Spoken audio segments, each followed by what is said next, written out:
Assalamualaikum warahmatullahi wabarakatuh. Anak-anak, kita mencapai KD 3.11, yaitu tentang yang pertama hidrolisis garam. Hidrolisis berasal dari arti katanya hidro yang artinya air, dan lisis bisa diartikan sebagai penguraian. Jadi, secara kata bahwa hidrolisis garam adalah penguraian garam oleh air. Garam dibagi menjadi 3, yaitu ada garam yang tidak terhidrolisis. Ini biasanya berasal dari asam kuat bereaksi dengan basa kuat. Basa kuat. Kemudian basa kuat. Kemudian yang terhidrolisis sebagian biasanya terdiri atas asam kuat ditambah basa lemah, atau kebalikannya, basa kuat ditambah asam lemah. Tambah asam lemah. Sedangkan garam yang terhidrolisis sempurna biasanya terdiri atas asam lemah ditambah dengan basa lemah. Nah, untuk perhitungannya pada hidrolisis garam, dia menggunakan yang namanya KH. Apa itu KH? KH adalah tetapan hidrolisis.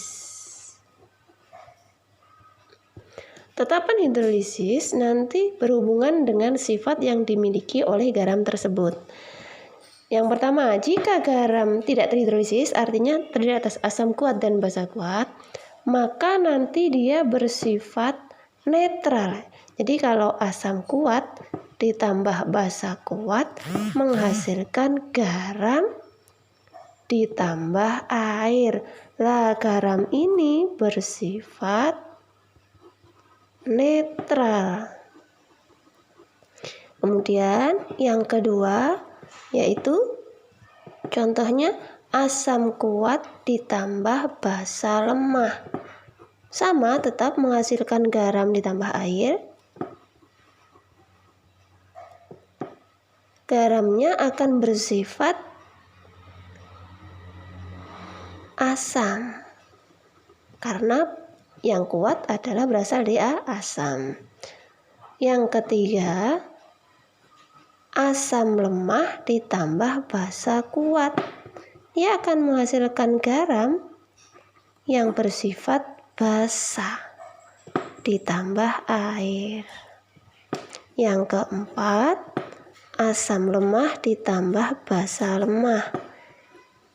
Sama, menghasilkan garam ditambah air. Nah, kalau ini karena sama-sama lemah, maka akan berhubungan dengan Ka dan Kb. Ka apa? Iya, tetapan asam. Kp adalah tetapan basa. Jika Ka lebih besar daripada Kb, maka garam bersifat asam. Jika kebalikannya, Kb lebih besar daripada Ka, maka garamnya bersifat basa. Jika sama, Ka sama dengan Kb, maka dipastikan bahwa garam tersebut bersifat netral. Ya, masih ingat ya bahwa pH netral berapa anak-anak? pH netral? Iya, pH netral itu adalah sama dengan 7. Sedangkan pH asam berapa? Masih ingat? Berapa? Kurang dari 7. Sedangkan pH basa, pH-nya adalah lebih besar dari 7. Masih ingat ya? Nah, setelah ini kita akan membahas tentang bagaimana perhitungannya. Pada hidrolisis garam, seperti sudah saya katakan bahwa hidrolisis garam ini berhubungan dengan yang namanya KH atau tetapan hidrolisis. Nah, tetapan hidrolisis KH adalah KW per Ka jika asam lemah, atau KH sama dengan KW per Kb jika dia merupakan terdiri atas asam kuat basa lemah. Contoh, 100 mili HCN 2 molar ditambah dengan 100 mili KOH 2 molar. Tentukan pH larutan.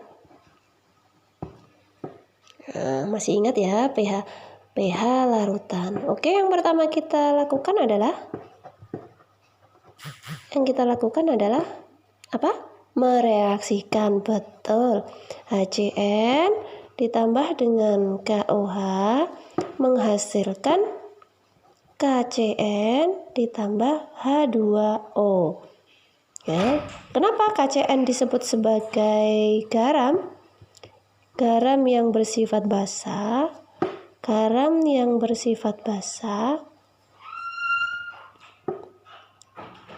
Karena KCN jika dia direaksikan dengan H2O, maka dia akan menghasilkan lebih tepatnya bukan KCN-nya ya, tetapi CN- karena KCN terdiri atas K+ dan CN-. Jadi CN- inilah yang akan bereaksi dengan H2O menghasilkan HCN ditambah OH-. Inilah yang menyebabkan bahwa KCN dia bersifat basa. Ya, kita lanjutkan tentang perhitungannya. Tadi HCN ditambah KOH menjadi KCN ditambah H2O. Kita cari jumlah mula-mulanya dulu. Nah, dicari molnya dulu. Nah, masih ingat rumus mol untuk larutan? Iya, V kali M. Berarti 100 kali 2. Berarti berapa? 200 milimol. Dengan demikian KOH juga 200 milimol. Bereaksi karena sama maka habis bereaksi. Di sisa 0. Di sini karena sama maka sisanya 0. Di sini terdapatlah 200 milimol KCN. 200 milimol. Oke, inilah yang disebut sebagai konsentrasi daripada garam. Kita cari konsentrasi dari KCN atau konsentrasi garam. Konsentrasi, masih ingat rumus konsentrasi? Nah, iya, mol dibagi dengan volume. Jumlah molnya ini 200 milimol. Volume yang dimaksud volume adalah volume total.